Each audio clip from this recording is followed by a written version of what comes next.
Hello, History 2 students. This is Mrs. Politsky, and I have the second half of your notes for Chapter 24. And we're going to look at Section 3, the invasion of Iraq. The War on Terror continues. After the September 11th attacks, the United States went to war in Afghanistan to bring down the Taliban regime. And the Taliban was a kind of a fundamentalistic Islamic group that had been, for the most part, fighting the Russians during the time of that war. But once the Russians get out of it, they start basically fighting amongst other Afghans. And what they were wanting to do is to bring back the old traditions, to kind of get rid of all the westernization that had happened in education and government, and kind of go back to a traditional Islamic state. So the United States worked with a group known as the Northern Alliance, which was a coalition of different Afghan groups that had been fighting the Taliban and some of their changes that they were making. The Taliban, for the most part at this point in time, pretty much controlled the country of Afghanistan. And, if you were looking at Afghanistan in 2001, it probably ranked one of the poorest nations of the world because of the fact that we were kind of getting to a point where the Taliban had really isolated itself from the rest of the world, kind of reverting back to the past. So Osama bin Laden, who had been tied with al-Qaeda and the Taliban, was believed to have crossed into a region of Pakistan known as Waziristan, which was a mountainous area. For the most part, we kind of thought that he was there because we had seen videos that he had been making, and the landscape was kind of rocky and mountainous. We kind of assumed that that was the region where he was hiding. In Roman numeral 2, Iraq and weapons of mass destruction. Nuclear, chemical, and biological weapons are all examples of WMDs, or weapons of mass destruction. And these concern President Bush and a lot of his advisors.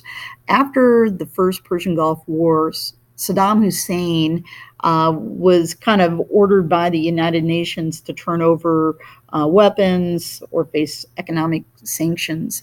And what had ended up happening is literally within a year of that war ending in the early 90s, he had used poisonous gas against many of his citizens of the northern part of Iraq. And that really angered a lot of people. It had a lot of people worried that maybe he would possibly use this on some of his other enemies. And because of that, we were fearful that he might use it against American troops. So we certainly wanted to make sure that he wasn't in possession of that. And the United Nations had asked to send in inspectors to take a look to see if there were any plants manufacturing these weapons or if there were stockholds of these, and Saddam Hussein blatantly refused them that opportunity.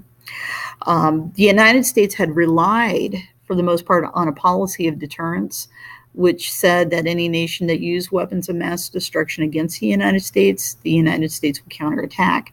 And because Saddam had been so resistant, we just assumed that he had him. President Bush declared the nations of Iraq, Iran, and North Korea an axis of evil, as you can kind of see in this political cartoon down below, because we believe that they posed a really great threat to the United States and other nations. And so the United States wanted Iraq's dictator, Saddam Hussein, to readmit these UN weapons inspectors, to stop supporting terrorists, to stop oppressing his people. And for the most part, he was not having any of that. So in the year 2003, the United States began pressing the United Nations to authorize the use of force against Iraq. And eventually, we're going to have a situation where the United States, without necessarily the help of the UN, is going to go ahead and launch an attack against Iraq. And letter B, the Iraqi army dissolved as soldiers refused to risk their lives for Saddam Hussein. But the fighting continued long after President Bush had declared the end of major combat operations. As you can see in the picture at the bottom right-hand corner, Bush came to the Persian Gulf and gave an address saying that, we had complete victory here in this part of the world, and the sign "Mission Accomplished" was unfurled. Unfortunately, President Bush kind of had to eat his words on that. It didn't necessarily mean that Iraq didn't have other issues. And once Saddam is removed from power, there's going to be many different groups vying for power in Iraq. And in kind of where we're at right now, Iraq really is not necessarily what it once was. It's a variety of different peoples with different agendas, and it's not necessarily easy to get everybody on board under one political ruler. And so we're kind of dealing with some issues in that part of the world, and probably will be for years to come. In letter C, the United States found itself trying to suppress an insurgency in Iraq, to prevent civil war and to establish a new Iraqi government. And when people have different values and different goals, it's really hard to get them united. And that's really been our problem in that part of the world. Plus, we also had the failure to find any of these weapons of mass destruction. And this kind of added to the controversy over whether or not we should have gone to war in Iraq in the first place. You can look at it as a positive that Saddam Hussein was taken out of power. But the sad side is that now Iraq is kind of unstable and is kind of trying to figure out its direction in the world. And that leaves it vulnerable to a lot of outside forces that the United States really doesn't have the ability to control. Chapter 24, Section 4, a time of challenges. Number 4 here.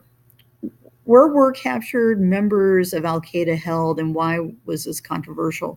After the initial invasion of Afghanistan, and some of the raids that kind of were in response to kind of finding out who was involved in the 9/11 attacks, some of these individuals who had ties to Al-Qaeda were taken to Guantanamo Bay, Cuba.